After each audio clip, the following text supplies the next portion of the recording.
More Americans view Donald Trump favorably today than when he swept into office, which, coupled with the 11 million Americans who voted for Trump despite having an unfavorable view of him, indicates a good chance he would be re-elected today.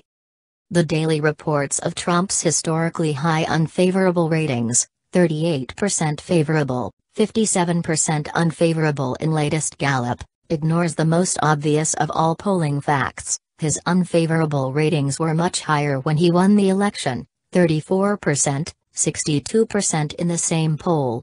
If Gallup is accurate, then 85 million Election Day voters with an unfavorable opinion of President Trump went to the polls, and at least 11 million of them still voted for him over Hillary Clinton and all other options. Never in history have so many Americans voted for the agenda of a president, without liking the candidate himself. Trump won Florida when African American voters gave him a chance by giving Hillary Clinton the lowest percentage of their vote for any Democrat in decades, 82%. Evangelical voters were horrified by his explicit language, but voted for him by a record 81-16 margin after his description of partial birth abortion in the third debate, while Hillary Clinton defended the practice. Working-class conservatives who do not typically like New York billionaires read the Breitbart report that hedge fund money lined up $123 million to $19,000 in favor of Clinton, and they understood which candidate was the choice of the insiders bailing out the Big Four banks at their expense. No, they were not stupid or deplorable, rather their common sense saw through the liberal intellectuals who were selling them a bill of goods. In the much-talked-about New York Times bestseller Devil's Bargain, my quote that actually referred to a high school attended by both Steve Bannon and myself seems to apply to many voters today: we were the blue-collar guys. They were the rich snobs. They'd say we'd work for them, and we'd punch 'em in the nose. By economic conservatism, we didn't mean rich guys protecting their tax breaks. It meant, for all of us that were working class, that you worked a job. It was that kind of conservatism that we believed really helped the average worker.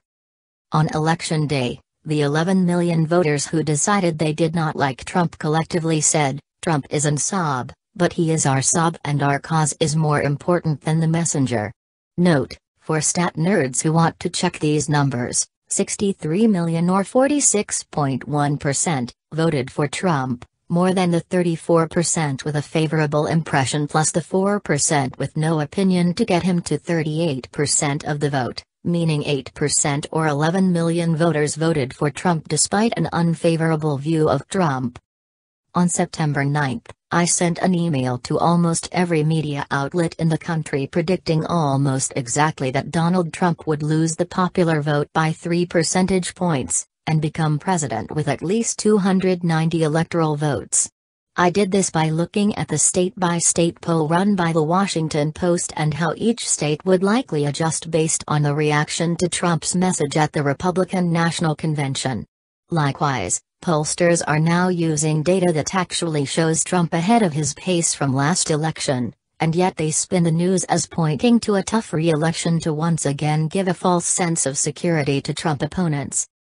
Americans now give him better favorable marks by 4 to 5 points over when they elected him, and coupled with the 11 million Trump voters who do not like Trump but voted for him, it can be argued this puts Trump on pace to pull out the popular vote by 1 to 2 points. Despite getting blown out in California and New York, and thus win by at least as big an electoral margin.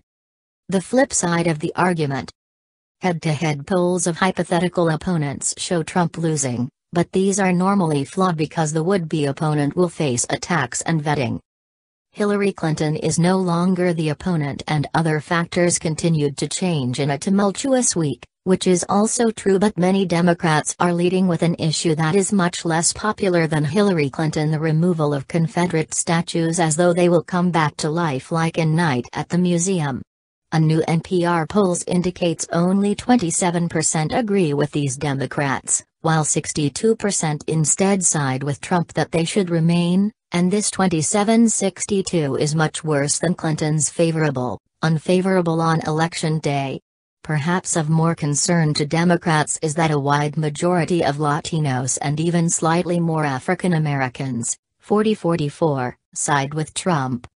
Americans are tired of nuclear politics, the very reason we formed www.takeback.org and took to the airwaves to educate the public on the benefits of political reform, another fair point except for Antifa's violent tactics, including training on how to mace and club anyone who attends a speech by the President of the United States. In summary, Trump wrapped up the week of August 19 substantially ahead of where he was last Election Day, and some of the intensity of the push for impeachment and action by the special prosecutor stems from the understanding of many who oppose Trump that he does not necessarily need to be popular to win. John Pudner is executive director of www.takeback.org, a nonprofit home for conservatives and any other American seeking true political reform, to include encouraging more small donors and stopping illicit foreign money impacting our government. His recent Fox News interview can be viewed here. Organization listed for identification purposes only. Views expressed are those of the author and not necessarily the organization.